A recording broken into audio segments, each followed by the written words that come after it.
Media show on Adom TV live on DSTV channel 280, Go TV channel 119, Multi TV, Degibos on social live, and so if we are tweeting in Adia to podcast to go search for Adom TV.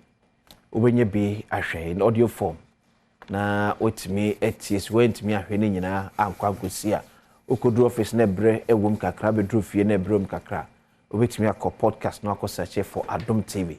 When you be dream for and the previous ones in or a bit me aqua. You find a second say, Spanish garlic mixture and capsules. There be a macachto. Say, Edota Shibakwe, Abajasua, a buana, a boosty immune system. You know what diabetes here, there's your drupa and so any. Muamuda Mushan Chromo, a man patchobun sada hunamanie, wordra and Spanish garlic mixture and capsules. Nina ye a jumabako, into Bua open su, Bua petopaye, into Kwa neopena watom. So that's what the Spanish ginkgo capsules so abba and no boasan ebeya moja bet me dear frusane ye e wodi pa ya adwene se moja na ntimi anko adwene na for ha bebre e de bre ne padua no etu hia Spanish ginkgo capsules yenzo empese ebenyin so yedie enie e friend anti-aging drug onum bia tim say yes o nyini pa so wa ho feda so tim ba bia etim da bia so ma ba bia to ando bia alcohol se be ka bi ato e do before the eche hallows herba or kanshi drug lane tinated herba repatch herba Widama Heba, Ewo Ashaman, Equis Pharmacy, House of Drugs, Jukat Pharmacy, Ewo Kaswa, Dependable Heba, Ewo Medina, Nolinko Heba, Ewo Hohoy, Afi Abesam Pharmacy, and so Ewo Ho. Frey 0266 114111. 0266 114111. Nepe Enchemu Bia, Ehonum Ebia. A very good morning, Enko and Fama lawyer Efia Gati. The wife of Urajo Gati, Alense Ope, GBA president. I wish you all the best. And why I see about 6 visions for the Ghana Bar Association. Prioritizing healthcare of members of the bar, engage heads of chambers and institutions on offering decent remuneration to young lawyers, promote cordially and effective communication between the bar and the bench, return the GBA to its previous status as an impartial and critical voice in national discourse. Wow. Organize exchange program with international bars and training on niche areas of practice. Make the GBA portal a truly comprehensive ICT hub for education and transfer of knowledge. So that is 6-point vision of lawyer Efia Gati. Urajo Gati na yire ya ope GBA president. We wish you all the best. Yame enka mo ni so ade huno. Emremo emfa. Ba bejafo atena se betwe enkomo. This is the second time of she contesting. Yeah. And so one dada. Into oseba ebiem se. Omuntu aba emfa man. I think I'm in love with her fourth vision. Making the GBA impartial and strong. Honorable Benezani Nanate, a former MP for Ablekuma Central Constituency in the Greater Accra region.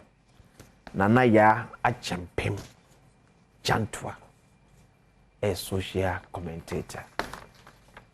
Former General Secretary of the Convention People's Party. Then Roger Jemfi, Deputy Director of Special Duties, NDC, Amiyoko. Roger Bokode.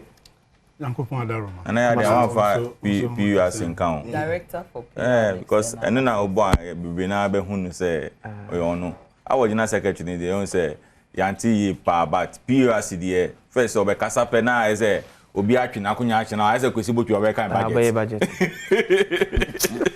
Maybe my for feed case on Adofo ne namfofo abusuafo nyina ase em se be se bosumi nie me nkonta no mienu konya ka kwanhia okay ema areho sempa na omo mienu nyina na nam a omo de ka akwhwe ase okonongo ti na wotwe back no etwa mu 29 June ena na wotwe etwa mu ya na yetimi asiesi omo nyina ya chi kura nti Adofo ni ejamfo a omubeja abusua ne bibia megina abusua na nemu eda obi ase nakopon hya obi a na papa ode When did I see CPP? Yeah, we DH they making sure CPP budget power. Me party my no pay fancy ama watch for TV so ni Facebook. Na me fancy ama me nua me ma me ne omo ha. Honorable de me na she no hu me no share me half. See a girl. And that's it. Oh, share me. Your phone so. Oh, yes, CPP there. CPP bet me a story pa. Maybe I because a good brand. Okay. Also, we been a good brand. A year juma. In Kenya din. Yes, a little a yikakran it will work. Okay. A bibi kakra bit will work. These are things that happen wranglings near them. We believe it's a best settle. Okay. Then when it give you up in CPP, but I mean, whatever happened in December was unfortunate. It wasn't meant to be. But and also in CPP no will good cry. Sorry. Even the spirit of Nkoma already. That's so. Nyankopon eden ase. Se wama adepa achien. Na ye kan atiasifo ye kan yen so eka ho. Se na Paul kan yen no. Awurade adom tina meti se na meti. Na dom ode dom no anye kwa. O se na me ye dwuma sin wo nyina nanso anye me na Awurade o eden o ka me ho nti. Ohwe asem a boja edefi ase na. It tells you say when you wake up in the morning, na se utumi eko a bar. E so the Nyankopon ase. I don't think the family and I say even omo film no kwa no know say omo kono omo insanity maybe so when we wake up in the morning, whatever religion that you find yourself, you need to thank your God. So let me also take the opportunity to share in this pain in the family. We pray say the role that they play in the family, now maybe you'll be to replace them and then do more than they are doing. It's very painful though, but nyame ebe chichi omore titire say omo yere ene ma. Yes. So I pray to God to strengthen the family and then that of the wife and the children. Mami fa akonya we so enra me nua bema honorable slide tete MP for English amam for na woda. Mami mano happy belated birthday. I pray for God's strength and God's favor upon his life. And then me, I'm a former colleague in the church.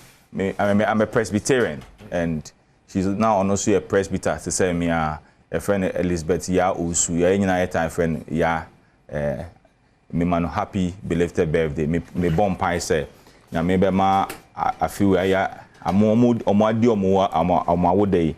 Na me be ton so pie go omo so. Na de ma koma so biano. Nyankopon ye e de amom. Amen. Where I say, Roger, Mama shall say for funeral, John Mahama encounter with the media. I don't say maybe a man for a course here about maintaining free senior high school, the fight against Galamsey, especially in our forest reserve. Say it will be a thing of the past in his administration, and making Ghana to work again, especially fixing all the challenges that work with our economy. And were you impressed? That's what you're listening. And so I will say, you can ebo President Mahama Basu. Okay. It's answer, so you're candy for a brave piano. As I say, Oma Hokain na nipa o di omo anim no. Omo etime bi se bisa onsem sene ebeya akuntabuo ebeya adwuma. Na mpempi no ye to abama nipa na se omo aye be to abama wo no. Ye nya kwanya ene omo enya nkitahudie eba ne sa no a se asem bi o trimu kura no a obetimi abisa no a unya kwanya nko ne ho ekwan ben na obetumi afaso na wanya anu yie ewo ensem a eha no eno ena eya na ema empanifo ne ensemtrofo enya nkitahudie sanse mo no ebrebia mo ne manfo na enya nkitahudie nti ade eha wo no no motibi nti munya akwanya bi etesa na mo bisa nti mampani bia na obi opese eto aba ma ne bia na se so o man ho kwan na yebisa bisa ne nsem no yiyi ano saade no mampani akufo ado amamuo we afeli wo ho pa enti pepe ka se akufo ado ne baomia wo mu dwane free accountability ho a na saa niema we ene ede eye nsusuye etimi de gina so since 2018 or 2019 minim se wo beka ama etiefo ne ahwefo nyina atia mampani akufo ado wo man ho kwan man semtrofo mi se bisa ne nsem biada Mahmoud Baumia vice president or pay a press conference be say $1 dollar at the Akuja IGP the first 100 days say free ho on in central phone share nti ensembe brio wan kofo pese o mu bisa e bi na koto no techima na no a woko ya baya bi ko bisa no asemfa nursing training allowance na mampani abedi e chekra nim se wonim so na wa hye danso nti niema dwumadie bi ati sei no eye dwumadie kese a obi a opese obeye Ghana candidate anaso obeye mampani no otimi ma no ho kwan saa kwan no so nti ana mejina so abo Yewura John Mahama abaso se oye mampani no no oye afibia o ma no ho kwan emie bebi se bisa ne nsem niema Ghana frontier ase ye hi ade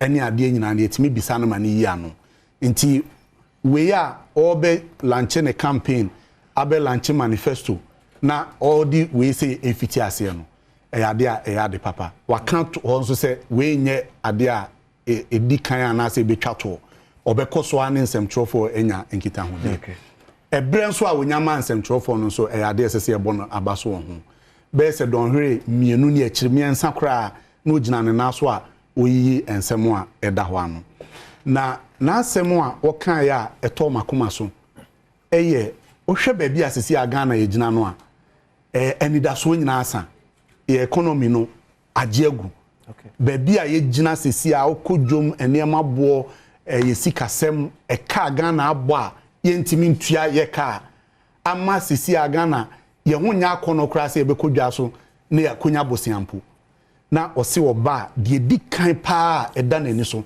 eni se obe stabilize economy no ekwan obe faso asiesie niema ama niema bo abafom na economy natimi agina yesikasem agina ansana growth ayi na ehwehwe no ebetimi abaso no eyade a okan ya eto makoma so pa na ye nyina ye nim so se president Mahama nyese okan na nokwa waye bi pen ye pe obi a wosuahunu a sebi waye adwuma ne bi da broni be ka se experience a omo a ejina abato afiwe mu nyina no ntimi fo obi antoto president Mahama ho waye vice president waye president ankasa so wa chair economic management team no yenim ni awaye e wo Ghana ha so obie na no ka se obesiesi economy na ma economy na sen ejina brania ye wogidie woni mu se obetimi aye ni vision so ade esi na ni so a opese ba bi opese ode Ghana duru no niema bebre o ho president Mahama aya edi adanse se ohwe kan ehwe se bibia me de minse so mu no daachi emfaso ben de bebre Ghana man ebra Ghana yenya fanwa ye too gold no ye too oil from 2010 na ye too oil no a emframa jetu no a eba eye gya no a ekokwa na ye betimi adane no ama na be ye gas a ye betimi ede a power ye thermal plant ama ye cost of electricity akofom ena ye kofa atoabo gas factory ede bae enne wo hwe afibia sika sa factory no esave Ghana sika bebre nti ne vision se obehwe se Ghana ye betimi atwa sika bi ato ho ede aye de friend big pusher ye be ye enwuma akese infrastructure development ama Ghana economy na timi agina ne naso afei de wakofa ba ebi NC Africa mamu ha ba bi ada enka wokọ amanya womo akonkan developed countries to say UK ne France no mo na womo eye nwuma bi etesa Yewura John Mahama say o the 24-hour economy beba ama Ghana enwuma abu ye be ye adwuma Ghana enna efiri anopa kosi awia obi ye adwuma efiri awia kosi anadwo obi ye adwuma efiri anadwo kosi anopa obi ye adwuma chese Ghana economy no enna ebema adwuma aba amankofo anya biaye saa niema we se nyina wo de tu dwa no e kire se mampani John Dramani Mahama waye crowd waye ready se ye de Ghana akonya no ehye ne nsa obetimi abuman no ama nwuma aba oman num ama economy no so etimi agina yie Roger we so ye war we facham ye war IMF program ase so assuming so Mampenda da Mahama win 2024 elections he has about 1.5 years still under IMF. One of the back on say can once say besa ma tax reliefs be. Yes. How can that be possible under an IMF program? Within 4 years. A better to me I should share the economy no am so when mo admit say baby economy na kwa kodu no enya kura. The di kan ene say uhia obi a ohosua hu no. Se wan fa o man na nhye obi a oye experienced na o vision ema o my Ghana sa tokro no ayakoshe mu no ye be free mu ebe ye den. Okay. De toso mienu asem a obi sai ye bisa no enra ema oyi ano say Ghana wo IMF program. In fact ebra na aban asay economy na ma adru ba bia na ye hia IMF support wa na ye ka che enuanom say yenko IMF no na omumwa yen emientimi nsiesie economy no ye nuanom ka say we will not go to IMF today, we will not go to IMF tomorrow. As long as MPP remains in power, they will not go to IMF. Yeah. But then yakudru ho President Mahama say ye ba the first thing na ban ebeye ne say oni IMF betna say na yen ka say aban a committee Ghana to IMF inti ye free mu prekope ewo insunsanso ewo economy no na nso so ye ne omo betna say na ya ye renegotiation eniema ne bi wo ho a emmoa economy no mu a ye ne omo betna say na ya hwe ne yesiesie si e jai ma aban we to aso a IMF enhyehyere a omo ne aban aye ne say yen tax a to a ye jeje no ye hwe Ghana ye nwuma a ye nyina e wo say ye to no etimi ekọ bet say wo ha mu nchichemu aduonu 9 24% of ye nwuma a ye wo Ghana ha nyina sesi a ye ka say ye wo 17% enunti ene ye wo covid levy enunti ene ye wo e levy enunti ene ye wo betting tax enunti ne ye wo emission tax hu a emfaso bia ni so nyina aban di aba enko mo san kofa VAT e di abeto electricity bo so ena ye ni mu nyina sori ya ye gina ya entimi anye si ye jai ma ban yi to aso a afei na tax no kra ebe kosoro because there was 17% impo ni ahokire eti President Mahama say oba ye ni IMF betna say ne ya mo mate ase ba bia ye economy na tim e wo sesi e any ba bia IMF ennim ba bia economy ni gina se wo mo a wo mo bu man no edi kan gidie na sa okay gidie asenti ene ma President Akufo-Addo opamo ni nua Kenoforiata enya sankono ane da ho te ho wo mo say economy na to the extent say Ghana yentimi enko bobesia bio ya bobesia wa ha ya bobesia wa ha ya bobesia wa ha ya bobesia wa ha afa yentimi ntuaka no eti gidie wo Ghana economy na nkasa no eni ho bio 4 years are possible oh Mampani Mahama odimfie 9 abua ama Ghana edru ba bia ye dru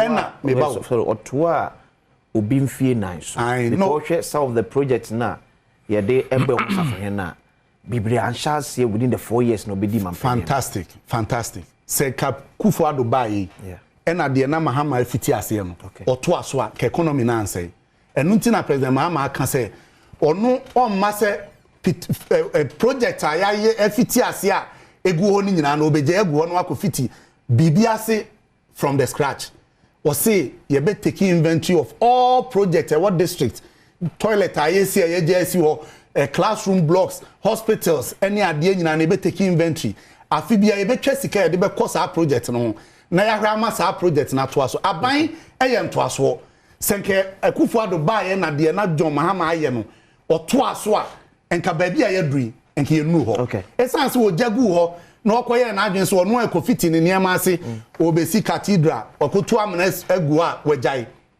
wosi obeye interchanges bebre wajai egu ho enti se John Mahama ba na otoa ni ayeje egu ho no so na 24-hour economy no start a ube hu say Ghana be busy enwuma no afi na ebe ba ma mrante enye bia ye ama economy na ti agina na so ebiem ni ahwe how best ebetimi aboa atene Ghana around for the next 4 years sir. So Adom Mahama enya kwansa be di o my SBO nana John Mahama media encounter now you impressed ba wo fiti ase free enu MPP no be sense da ben na President Akufo-Addo be chance am trofo da ben na ba omia be chance am trofo na ma bisa wo mo nsem ma bisa wo mo nsem am wo yi ano e bi eduru obeka kire ha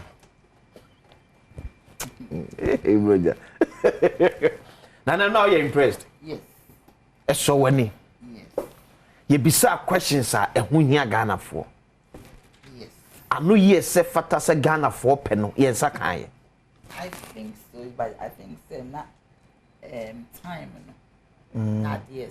Okay. I believe say the omu trust na. Ade ba ko so amenu sisi ye ne se nen kofo pi. Fa chempa na mom mehwe o microphone man say yeah. Na mehwe o microphone man say ti na na ajantoa e na e think kan say obetwa so e de ma ebe.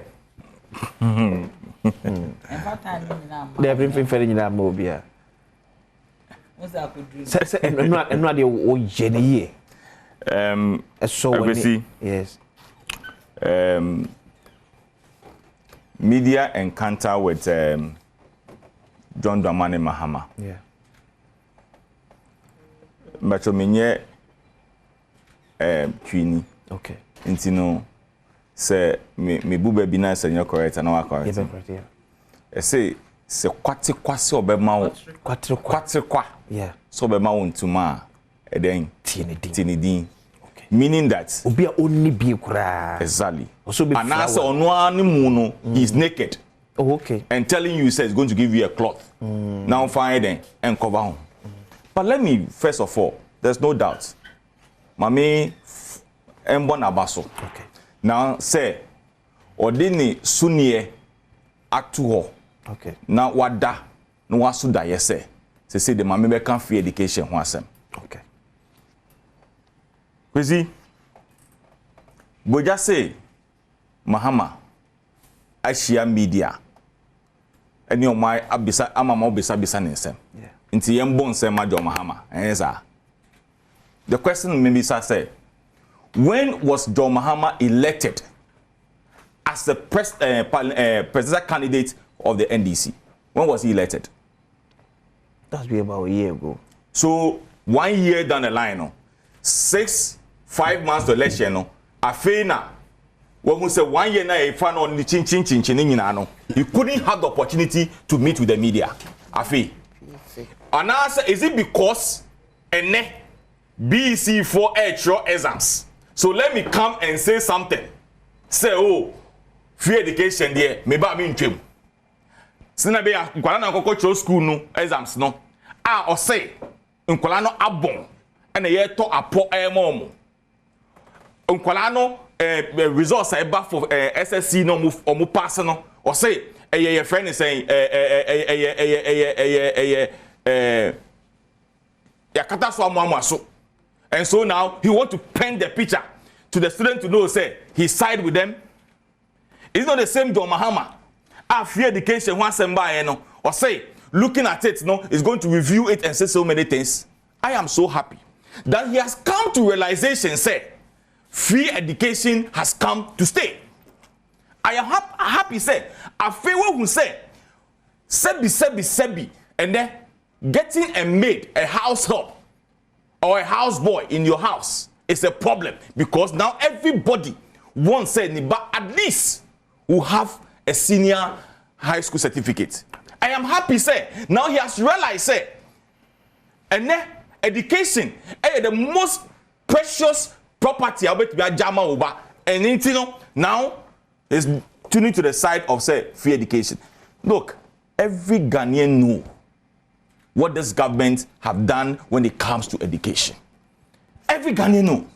And then Domama MIA say he can use 2 hours to talk about education. 2 good hours and talk about free education. But he has forgotten, say, the same John Mahama says, if he have 200 million, he will not put it into education. Is it the same John Mahama? What has changed? no say so was asika na on fa ko share adisuamu no ene no wanya 2 good hours engaging the media, telling the media say, oh, they say dear, me ana me kanye nanso me hu say bibi pebi ewa adisuamu and esan say bibi pewa adisuamu ntino. Let me run to the people and then say una paraphrasing say and say and you na me paraphrasing so or someone who can make no tisana wo ti certify sana me ti ase sana okay and let me buy and I've gone through all the newspapers there be some news but now mama need 3 hours with the media and now o man point them to no man to me anka bibia afa the okan no ho because I'm a papers mon yes e bi o man point them so kan o man point them to yeah yes atam na e bi o man but necessarily there was no any substance in what he said in some man famba because almost all the newspapers I mean a good 1 2 3 4 5 6 7 8 9 10 none of them talk about it. None of them. Because for me, that's my understanding. Okay. And I stand to be corrected. Ebia, sena okay no, omo pontem. Okay. And I say, omo call ye bisa no questions no, anya bibia sebi emu ye do. They feel that when they bring it to the standard, it is well for us to get the information. Now you're satisfied. Now you're satisfied. Response not the mind. I'm satisfied. Response or demand some of the questions. To be honest and sincere with you, I just listened to 1 or 2 audios. Maybe no, na me one station be all.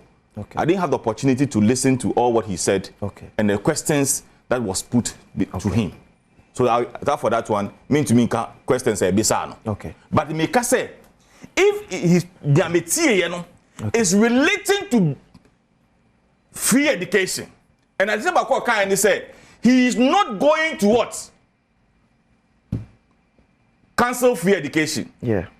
And to extent of even adding say the free education bill la, the person the call parliament no, the call na said they are on no all no. Sa pepe na tie dia. He will give his support. Meanwhile, the bill no come but your members of parliament are saying said they will never and ever support it. So the question that we need to ask yourselves, Kwesi, what has changed? Ediana Mahama afraid on the NDC for now he's running to it. Also, the starting free SHS. On the starting free education. And send a person good for the Babet to us. Also, my day free senior education. Omomoko school day no na free. But no free sen kasana constitution. Me journalist. Kayenya ne kakra. Me journalist. Okay. But we journalist. Yeah. Ukwa sorry ben. Eko TBC, Trinity Baptist Church. Nti during Mahama time no. Na free education ho. Me honest, let's put politics aside. Okay. I must be honest and sincere with you. I say uta okodua no yinimika. Say me say na Mahama the free education but me cancel because politics or say Mahama ne no so you or say Mahama ne kai and you no can kire me. Tell him say day student no want to fees Mahama time. Oh. Broja. The camera yenim. Broja. Never when you tune yankopon e kan krese. That is why me can't say. That's why me can't say. Okay. That's why me can't say. Okay. So far as I am concerned, join Mahama's administration. Manti free education be our Mahama administration. Join Mahama administration. I know say Nkolano Eko school they omuto ato paint by the co school.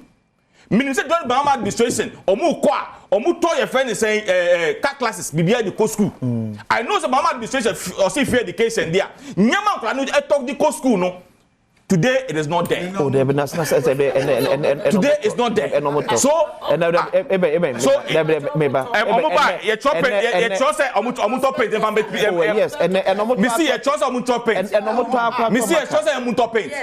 so I am happy say today. I'm happy say today Mahama and the NDC have seen the importance of education. Okay. They have realized the only way this country is to educate our young ones. Okay. That in some of Muka fire and 20 years and son about to implement free education. If you're educating for now, the former general secretary, now the general national chairman, who educating for now, your friend is saying, if so be a so now they have come to realization. But let me tell them, no matter kind of your upper or ne and uncle for head teachers, okay, upper and uncle for parents, the people in this country, ending, they are stand on free education. And this no amount of engaging the media and throwing dust into their eyes by saying, say, I'm not going to cancel. That's why I've given you example. Me say, or say over 200 million now, he will not put into education. What has changed? Now I'll say over 1 Ghana called basic education. 200 those who find shame, 1 Ghana those who be shame. What has changed? But I say, Nana. Because as you say, I betray my designation, but me the baby and no credit than I'm the better. Okay. Prospectus for my brother belated happy birthday. Kwabena Takra. Okay. Ba Kwabena belated happy birthday. Your friend is saying, prospectus a Ministry of Education they buy before Kolaniko school. Cutlass room broom room. What I say? Okay. And my main put me question says, "So see free SHS that why this long a prospectus?" Okay. And my minister no be here no say. Na me say maame phone to me to niema bebrebe. And no mo sister nkola maame phone no ye ne nkakra betimi ato before the children go to school. So I was asking myself, say, where from this? Because yen time and yen go secondary school no. These things no e bi okra school na de man yen poni yen fanko. So why are they saying the prospectus no include it? You give credit where credit is due. You politics in film. And no, the program was good.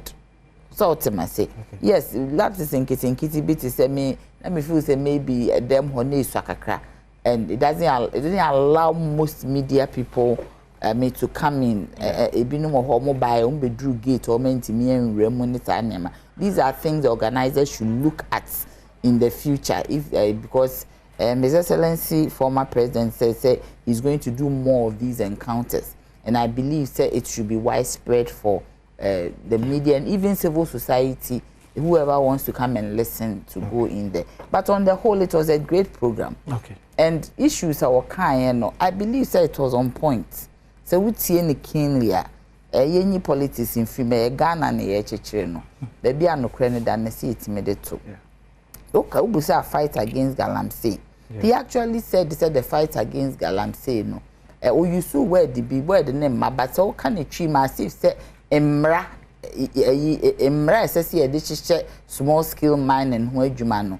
Yentimin she ni inti amano aye den acquire far will be a ye de ope. Inti no the emra says she fa you know obey ye who juma. Or some can say obey a minerals commission in most district offices, so that some of these things about Galamsey and EPA, Environmental Protection Agency, obeying effective, so that some of these Galamsey issues will be looked at. Idea kind of for the first time on open matters or say it was also obema amnesty to Galamsey for now or muhu abasem or say yes. Because almost Galamsey in the and yes, I young people.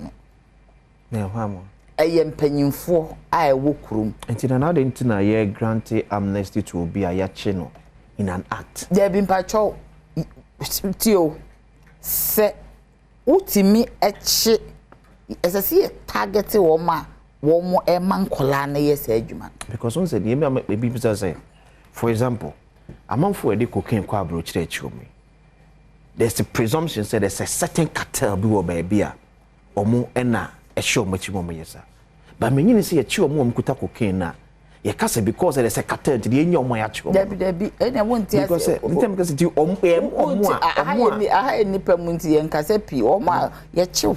Yeah. Nessa we are ready to say nipakra or the suma what I say in Shisha. In Shisha, but you know, but you can't say amnesty, you bet me, but in Shisha, make a in Shisha, as long as you are ready to say, it depends on Mama amnesty, not yes, say. Mimitia, yes, a warm ewe ni mu aye omo wo adwuma no mankasa no enya wo mo biso asem $6 billion of gold, illegal gold, every Ghana shores every year.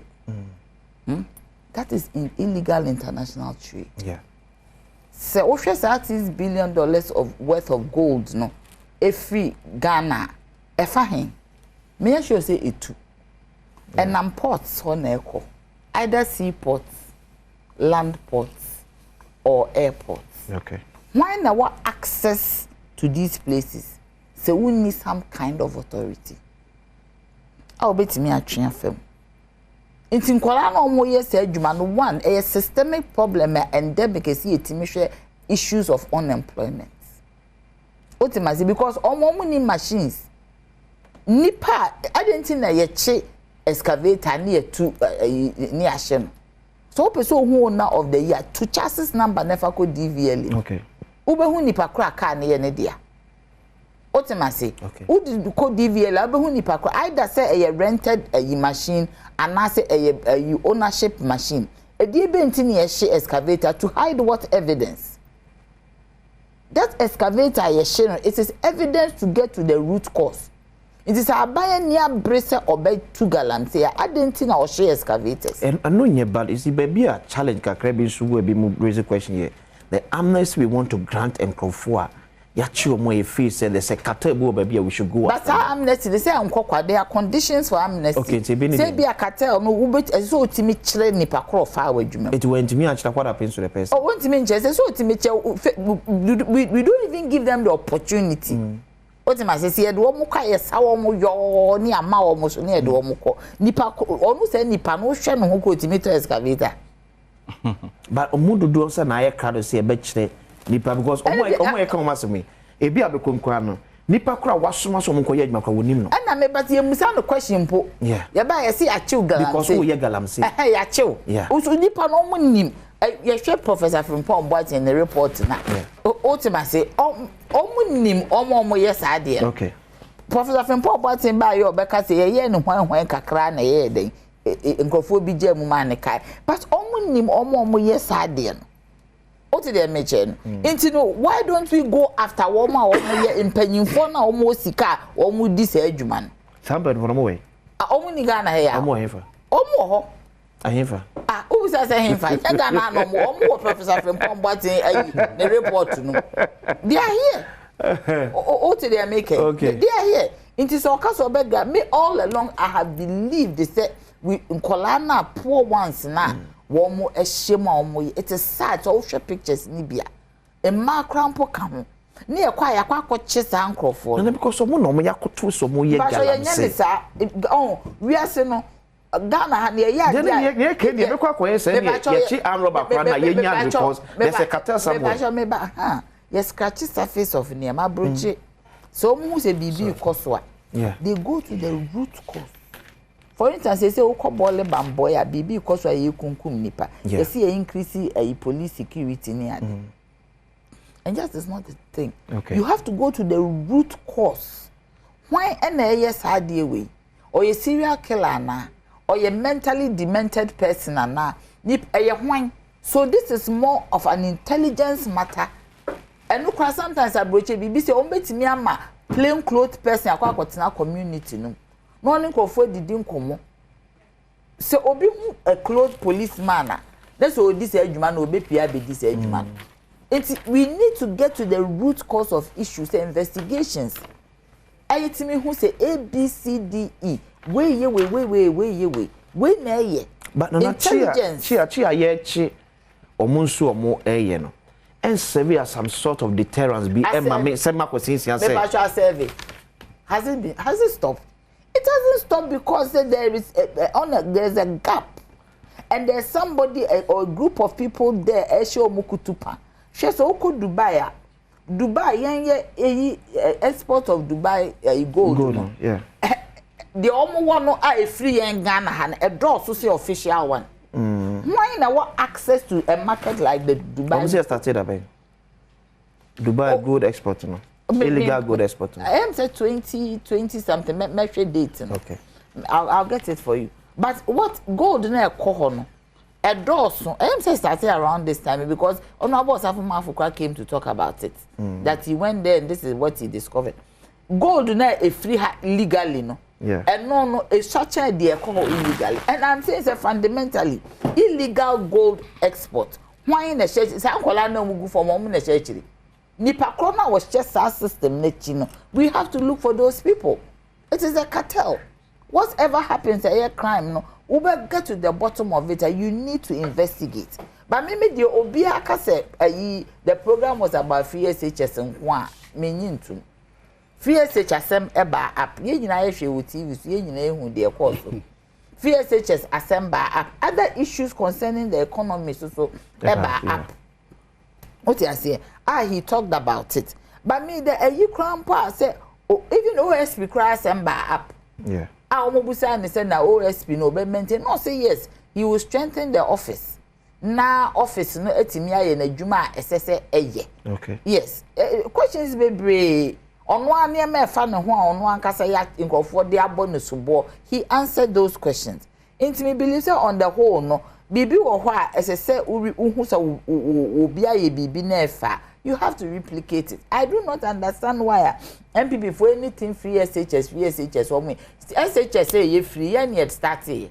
Yes, CPP. I mean, CPP start a free SHS. What am I saying? Besides the constitution, even at the basic level, a free. Yeah. Into whichever government, when our constitution, whichever government is in power, no, some free SHS is there somewhere, somewhat. So who can say you can say free SHS and you looking at say Molo Amobe, it is looking at it in a way that even Angel Kabonu himself, our education first Nagrat also umpe. The people don't like it. They also almost share the fundamentals and errors in the implementation of the free SHS. It will not be cured by another ally. No almost broader stakeholder consultations on the matter. Because it's a system on the ban, okay, the yatino. What must it then we be see ya? Go straight to SS. Yeah. They say SS na for 6 years to 7. Say a cobatsan ye etiem. And I make it. Sanya they called the other said there will not be any BC again. There be to us so you'll be straight. BC 1 year exam 6 years. Yeah, but I'm saying that how can you tell me so be school at a certain point? Not on testing who sa idea we no kran aboa no. Yeah, common entrance. Say now they are saying say day schools na ye BC ne ba be SS. Yeah, they to okay, most BC schools are private. Okay. Now for some my baba south say na asa be to us we adwuma we aba mula bre aso. O say boys ni nya kakra de go motonom jagalam say no. Baba bi emre say boys anya sika akra e de ato omobotom. Omomadi no edi. Where we need ampesere wada mempa aba. E we at 12 number 6. E be say another draw e de draw. Obeka some time ago na government be to just say Saglame housing project no or invited bids for private sector participation. Now, I say a at 5 p.m. at the Ministry of Works and Housing. And Penfo Asia Aji one interest to invest in Saglame housing project. No. So, anybody actually nearest in the Bissimi Akusi. So 5 p.m. Alliance Ministry of Works and Housing. And I send him there no ebebaso. But quick one I'm for message kakra omode but we say it is not true that Mahama gave 3-day student fees. No. All my 4 children passed through Mahama period. My daughter, who is my last born, was among the last batch of fees paying. All the 4 attended Obuasi Senior High Technical Day. I paid fees for all of them. Let us be sincere. Nana Puku Edia or the Ebaye. I don't know. We say the explanation of their own policy is explained in different ways. They don't understand the policy themselves. Say no to NDC. Boating, Julian, and so the way Ebaye. We say what a speech. Combination of intellectual experience and knows the situation we are in. Listening to him makes me feel there's hope for this country. Albert Kwenu. And so, and so, and wishing all the BEC candidates the best of luck as they start their examination today. Kudos to Honorable Mavis Howard Kumsin for your support to BEC students in your constituency. KK and Wifri Kaswa, and also at the moment, me live on Facebook, Adom TV. Ja comment, oh, na, Yankee Kaif, Manana, Bessie, yeah. free SHS will be nipa na send a message. Okay. On sometimes yemfa politics and tunchen na enkanokre. From 2015, 2016 academic year. Yeah. Obie ni ho a okọ secondary school or Ghana ha. Day student out your fees. Fees ben na working. Ofia fees ben. School fees. Okay. Obie ni ho day student out your school fees. Okay. Ewo Ghana ha. From 2015, 2016 academic year. Okay. President Mahama launch program no ewo ekumfi Otuam. Professor Mills ni Chrome. Yeah. Ebra ye see community day schools bet say 50 area ya na ye de enkwara ekomu. Yeah. Any 50 asia. Oh, ye started 123. Ye free so na area 50. Enkwara ekomu school. Enti free senior high school no. President Mahama na start here. Okay. Oka se yenye ne kakra. Ene enuanum ka se da bi yenye ne prekope. In fact, unim say MPP ba omo so ye ne kakra. Almost started first. One ba ye nkwada na ewo school. Form 1, form 2, form 3 obi anu wa wonya free SHS. Because I said this starting with O shebo no na bi mu form 3. O shebo no na bi mu form 2. O shebo na bi mu form 1. Progressive. O ba ye no wo se omo nyina omo nka ho. Na omo a ebeko school September 2017 na ade omo be fiti ase. Maybe obi akwa adwen ko da no person start na so. There be President Mahama start here na no ye for day student no. Yeah. For form 1 day, form 2 day, form 3 day. Obi akwa free. The next academic year any started with boarding students 120,000. Woman so entry no na for needy students.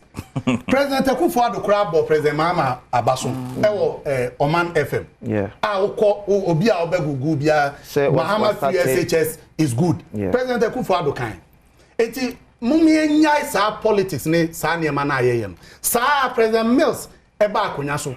Na President Akufo-Addo health insurance aba. Sa health insurance dey mutual health insurance. Oko district a baby a register no e wona o card ye adwuma. O de o card free dade la dade kotopon e ko wale ana nya adwuma. President Mills na be ma ye national health insurance a utimi de o card every district ba ko e ko another district. Enso ye kan ne aka de egu papa na nimu ase so obegu health insurance ni sa nema. Ye nyai amanyosem a ye di rural ansem a ti say mu. President Mahama investment a oye for education no. It is unmatched in the history of this country. So Broja, whatever. But to know the mami from anunsi we ho. President Mahama ono na penso e na nkwada etro BEC ya omo ntimi ntwa. Omo nya akwanya san etro bio. Before President Mahama so etro BEC no we ntwa. Eno ano no. Just go back. I just also come back to school. President Mahama na the private BEC ya remedial. E ba ye man kwada omo ntwa. Omo ferry so omo san akọ school ni omo juniors akọ start no. Omutimi etro BEC. We see universities in Kwame. It is all that I say. President Mahama said over $200 million on fan share education one. Free SHS. Etro na woody. Okay, because President Mahama knew my 1 year of education. And those who be brave. The 3 day senior high school no. Yes. Ne capture DNA. Tie. Obi a oko day school bia no. Utua tuition. Yeah. Utua books. So far day student itemized bill. A bill no. Yeah. Bibia e was bia no na ban fa. They free. Okay, so you shall do it. Mekuta Accra High School. First term fees for SHS 1 2016-2017 academic year. Business, general art, science, visual art, home economics. 15 items in the Wahanum. These are the details. Admission fees 20 Ghana cedis. Cumulative record 5 Ghana cedis. School uniform 2 set 100 Ghana cedis. House attire 2 set 90 Ghana cedis. PE kit 30 Ghana cedis. Core literature books 45 Ghana cedis. Notes 3 books 4 35 Ghana cedis. Exercise books 9 14 Ghana cedis. School cloth 80 Ghana cedis. Medical examination 15 Ghana cedis. PTA dues 5 Ghana cedis. PTA approved levy 20 Ghana cedis. Incentive package 10 Ghana cedis. House dues 10 Ghana cedis. Cadet corps 2 Ghana cedis, total 482 Ghana cedis. Pacho 400 into the section of school fees and I'm tuition apart from tuition. Thank you. So that is from 2016. Yeah, 2016, 2017. Thank you. Academic year. Yeah. PTA dues. Yeah. Awufotia PTA dues. Even a necra free SHS. Oh, the minion. Oh, me ba secondary school ni tia PTA 300. I said I'm me catch us me tia. O ba say me mo school no mo transfer headmaster na dia. And the memo me. Ba me timi dia chiro your PTA plus. You tia 300. Me say aban say me see you tia. PTA dues PTA for the tia. John Mahama peso.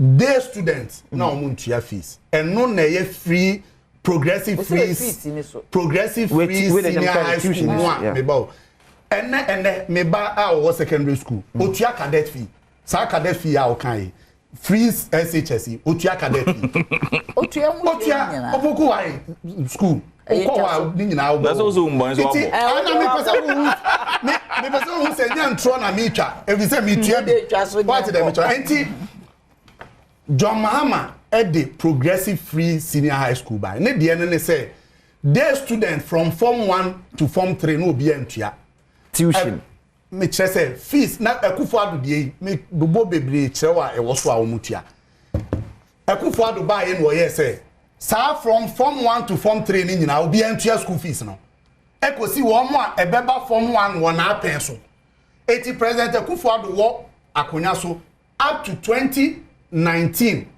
na enkwada bi wo school a na omutua school fees meboa enso say na yesi ye free SHS enya progressive ni bi 2019 no start here o say no one started 2017 2018 academic year and no started free senior high school and you started free senior high school Akufo Addo last yes in September 2017 yes sa September 2017 no na enkwada ni bi wo form 1 na o makọ form 2 na bi wo form 2 o makọ form 3 sa enkwada ni nyina na o mutua school fees no munchia school o mutua school fees o start here na nye o ya me say okay ne Mahama start here no na dey for no enchia school fees enya say ntia make say so Akufo Addo ba no beto e no so dia that means no munchia school fees omo be restore ya me ba day student Mahama time no munchia school fees from form 1 to form 3 okay Akufo Addo buy no say sa form 1 to form 3 na Mahama emma wo muntua fees day student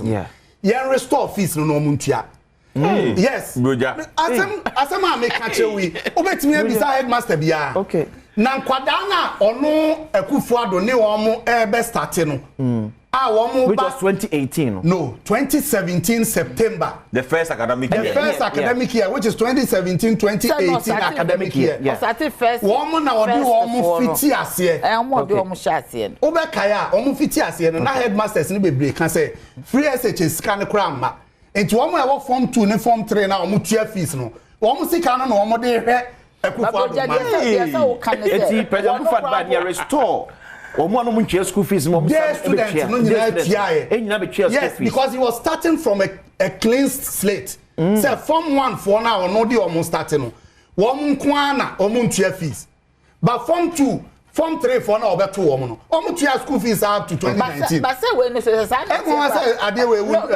bisa any progressive na bi no ye progressive no ye oba no o started first year for and we just second year and we just form 3 for progressive now because me share guy baby actually madwe the restoration of fees for day students and yes betimi ahwehwe yes you can investigate it when I can you know sa bill we no the me person can me hu e you be our receipt a day but you can go to about the receipt by nipa na send the receipt say na me ba eco secondary school form 1 and now form 2 form 3 2015 2016 wait 2016 2017 me can start program from 2015 2016 utie and na beto aso 2016 2017 remember say 2016 2017 I started September 2016 it is what bit me the receipt be kire say na ne ba wo day student okay wo ko tua school fees and no na bit me the dispute in America no But Niameka Nana ya so they toss. So in fact this one the date required 10th October 2016. I think that's when you marked the admission to. Exactly. Into offer receipt. It will occur from one. Yeah. Everyone say no. This is academic year. Academic year starts in September. We hear Jim watching. Because nkofo wo fie ni masemo ameke. Normally o call from one. You bet me the bill amount, but maybe Kranya no na over between. It happens. Me say, see aye kase. Oh yes, it's true. Me pacho, see aye kase free SHS wo yi. Yeah. Aban eye school bill. Yes, so yeah, itemized bill. Or yeah, itemized for you to know what you are. For you to know what you are supposed to pay. But your farm. President Akufo-Addo eba akonya so 2017. Minu ekuma na owo secondary school. Na wo free form 1, akọ form 2. Otua school fee, school fees is akusi so no a day student. No a boarding student. Somebody for no much fees that. If even under Bahama. And I don't know your the contention here. Let me contention is say for now. We can't day for no. Because the bill will be for day student. Different issues. Yeah. President Akufo-Addo buy no. Na President Mahama si free SHS no yenye ne kakra. Progressive. President Akufo-Addo buy no. Oni Mahama be ya adwen. Ono so starting the kakra. Progressive no ano ono so ye. Because we are starting but esan say ye nuanom na ade na free SHS no omo ye no. Aye tantan a omo pese ye be kan ho asebunti no. They are afraid of accountability. It will go so free SHS. Don't say who betwam na won so pese ye be ka so betwam ti na wo say umia no. Na nkwada na ebre wo school ho. Aduane a wo mu di enye. See broja. See. Every pese ye be kan ho asebunti. Me time ye camp. But you can be full for me. You can say. No education. You best start in September. Okay. You buy no. Miss, I say fair. I say you talk about mana. The next academic year, we are starting fair education, which was September. 2017. Yes. Okay. And we started. And now man no school that na. So we started with the first intake. More from form 1. So free SHS 1. Okay. Till date, those group no, I have platform for me. Yeah. When Boja was talking, I say 2015 to 2017, not day school for NTH until you produce this. Also, don't want TH to you produce it. There are some of the items there on and then I mean, say it is not part of it. You see, 80 and then you can compare. And now I mean, say about 9 on my share exams na say. Okay. Nyame Adom Friday. I want to take this opportunity to congratulate them for the first time. This is the first exam, sir. A step ahead of their academic life and then in their fairness and their education life. Okay. And I want to urge them, say, no apo can let them go to the free education. No osofo and anointing oil. I bet me Marco. But their hard work and their determination. Okay. And to assure them, say, Dr. Alhaji Mahmoud Baumia and Dr. Matthew Poku Pembe, 2 doctors, tickets, is going to ensure, say, the benefit that their colleagues are benefited from Nanado's administration, they are also going to benefit from the free education. What to be that? I make a chair on Wednesday, and I'm the Bombrasso saying, so that. What's the same way? I mean, now, we did have a sister, so every ever had of a phone announcement. So, why you share so? Yet was one boy be answered. Let us watch now, head out background.